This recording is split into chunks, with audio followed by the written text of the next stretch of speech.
જગતને માટે બદનામી મળે તો કરી લો,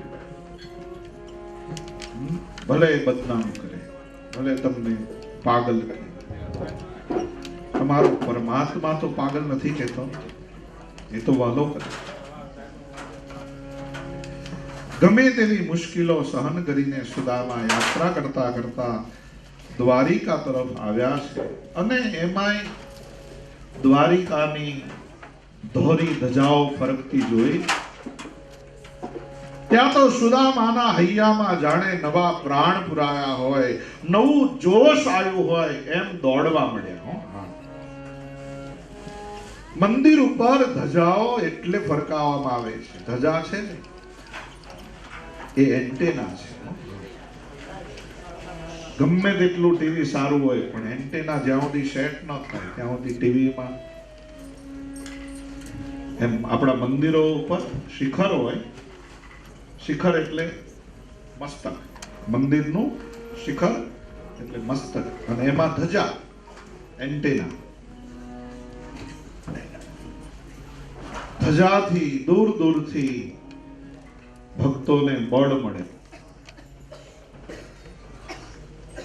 મંદિરમાં તો ઠાકોરજી વેશ,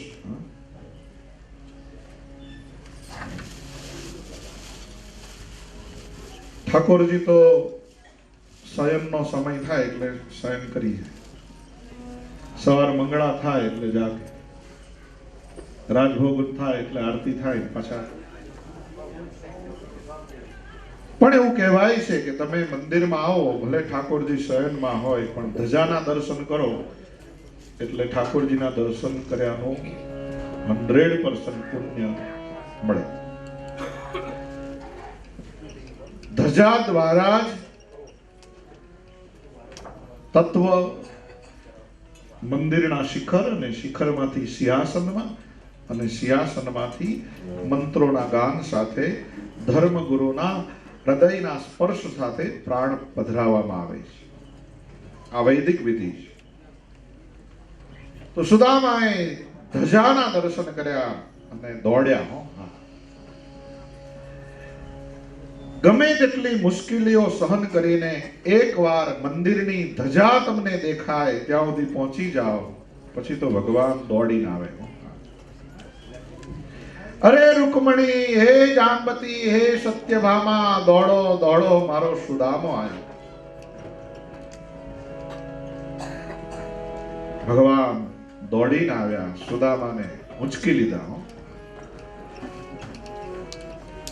સુદામા ના પડાય, કૃષ્ણ રહેવા દે ને ભાઈ, હે રહેવા દે, રહેવા દે. ના ના સુદામા ઉંચકીને લાયા. અને એવું રત્ન જડિત સિંહાસન ઉપર બેહાડ્યા. બેઠો સુદામા, બેઠો.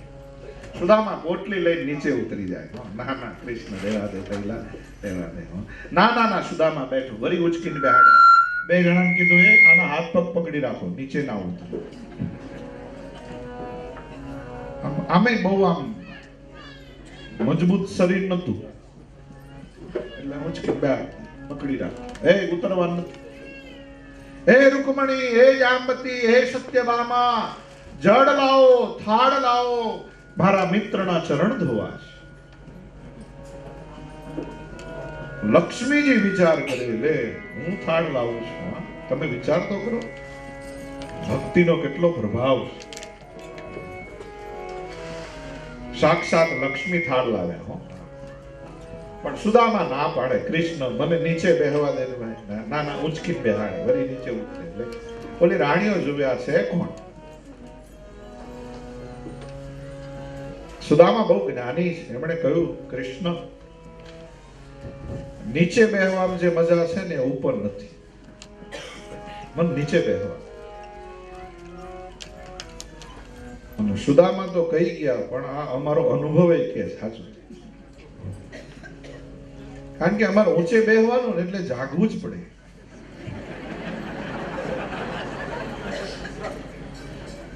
નીચે વાળાને કેટલો ફાયદો, આમ કથા ચાલુ થાય ત્યાં તો ખેંચવા મળે.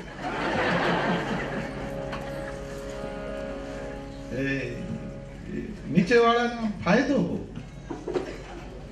અમાર પલાઠી વાળવી જ પડે. એટલે નીચે આમ એ બગીચામાં બેઠા હોય, એકમાં બેઠા ને બીજામાં પગ મૂકી, લાંબા ટૂંકા. અમારે ઊંચે બેહવાનું એટલે ટાઈમ થાય એટલે આવવું જ પડે. નીચે વાળાને કેટલો ભાઈ, ચા પાણી આઈસ્ક્રીમ બધું પતાઈને આવે, પાછા ચાલુમાં ઊભા થઈને પાછા કોઈ પૂછે પાણી પી આવો, ગળું હુકાય. કથા અમારે વાંચવાની, ગળા એમ ના હુકાય.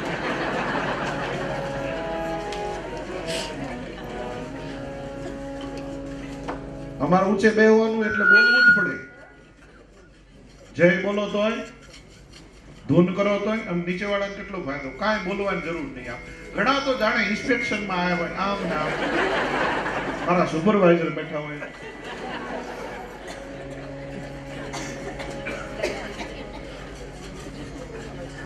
પાછા આમ રસ્તા મળે ને બધું બરાબર ચાલે, તમને શું લાગે? રિપોર્ટ માંગે. નીચે વાળાને ફાયદો.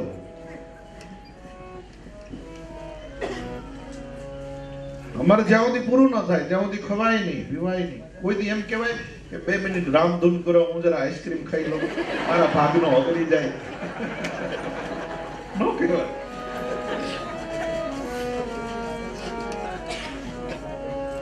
બહુ ફાયદો.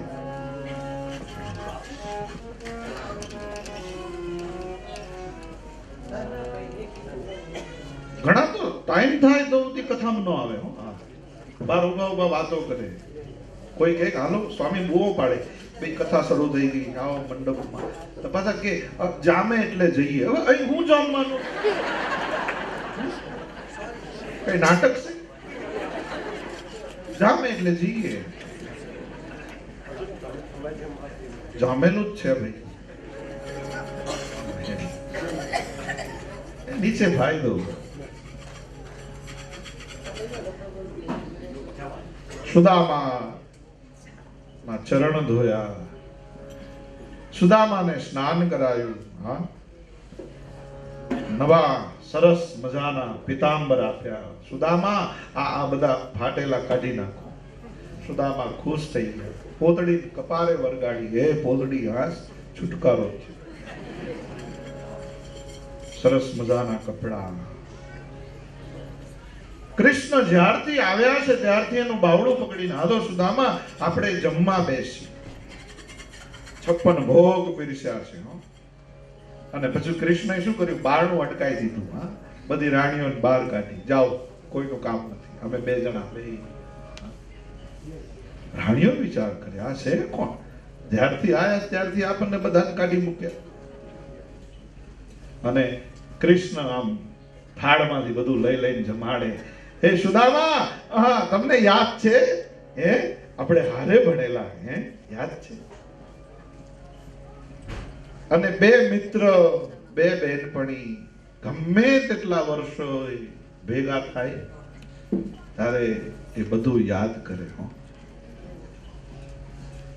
આપણી બાળપણાની પ્રી હજુ કેમ વિસરે રે લોલ, સાથે રમવા જવાની રી. હે સુદામા, તમને યાદ છે આપણે રોજ જંગલમાં લાકડા કાપવા જતા હતા? હા યાદ છે. અને જ્યાં લાકડા કાપવાનું યાદ કર્યું, સુદામાના પ્રેશર વધી ગયા. હા હવે આ ક્યાં યાદ કર્યું આને? અને એ સુદામા તમને યાદ છે આપણે જતા હતા ત્યારે એકવાર બહુ વરસાદ પડેલો અને તમને ઠંડી લાગતી હતી. હે સુદામા યાદ છે? અને ઠંડીમાં તમારી દાઢી કડર કડર બોલતી હતી. હે યાદ છે? અને સુદામા દડ આંખે રોઈ પડ્યા. કૃષ્ણ માફ કરી દે ભાઈ, માફ કરી. એ ઠંડીને કારણે નહીં, પણ હું તારા ભાગના દાડિયા ખાતો હતો ને એટલે મારી ભૂલ થઈ ગઈ. હું તારા ભાગનું ખાઈ ગયો, મને ક્ષમા કરી. કૃષ્ણ સમજી ગયા. હા, વર્ષો પછી એણે જાહેર કર્યું, જાઓ સુદામા, રડશો નહીં હો, જાઓ, ક્ષમા કરી દીધું, જાઓ. પણ એ સુદામા, તમે એ વાત કરો, તમારા લગ્ન થયા કે નહીં? આ બે બેનપણી, બે મિત્ર ગમે તેટલા વર્ષોએ મળે તો પહેલું આપું છે, હું તારું થઈ ગયું?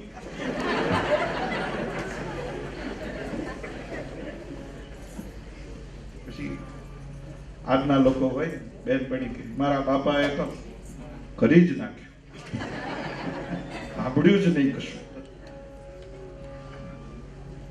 અમેરિકાનો છોકરો હતો, સિટીઝન હતો, કરી નાખ્યું. બહુ સારું. સુદામાએ કહ્યું, હા કૃષ્ણ, મારા લગ્ન થઈ ગયા અને છોકરાઓ છે. અરે સુદામા, ખરા છો તમે? લગ્ન કરી નાખ્યા, છોકરા થયા, ત્યાં સુધી તમે કીધું જ નહીં, કંકોત્રી ન મોકલાઈ?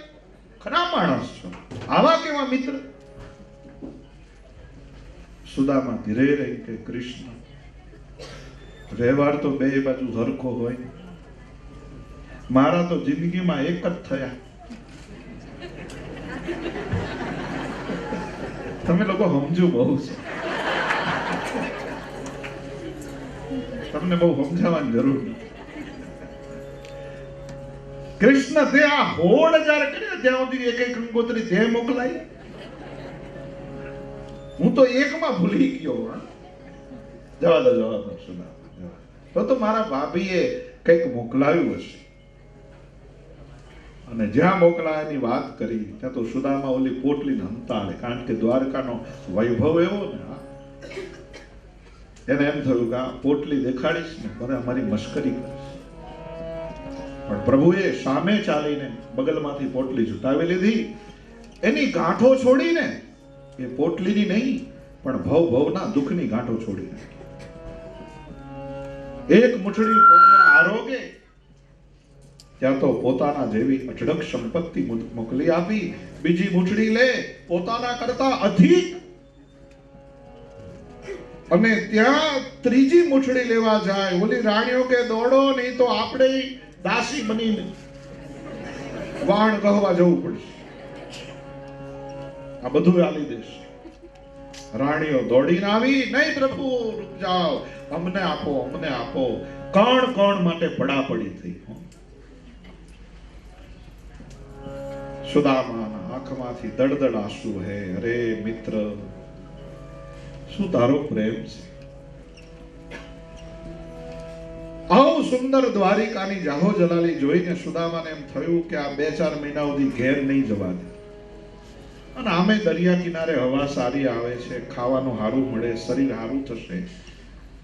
પણ બહુ લાગણી વાળા મિત્ર કે બહુ લાગણી વાળા લોકોને ત્યાં જઈએ તો આપણે એડવાન્સમાં રજા લેવી પડે. એટલે 2-4 મહિના રોકાવાનો પ્લાન છે. પણ સુદામાને એમ થયું કે આજથી હું રજા માંગું અને એ મને રોકે ને એમ આપણું માન વધે. કોઈને આપણે કહીએ ને અમારે જવું છે તો કે ના ના રહી જાઓ. એમાં જરા મજા આવે, આમ જમવામાં મજા આવે ને માનતી રહેવામાં મજા આવે. એટલે સુદામાએ ધીરે રહીને કૃષ્ણને વાત કરી કે કૃષ્ણ, એમ જાણે કે મને હવે ઘર યાદ આવે છે, મારે ઘેર જવું છે. એ તમારે ઘેર જવું છે? જાઓ.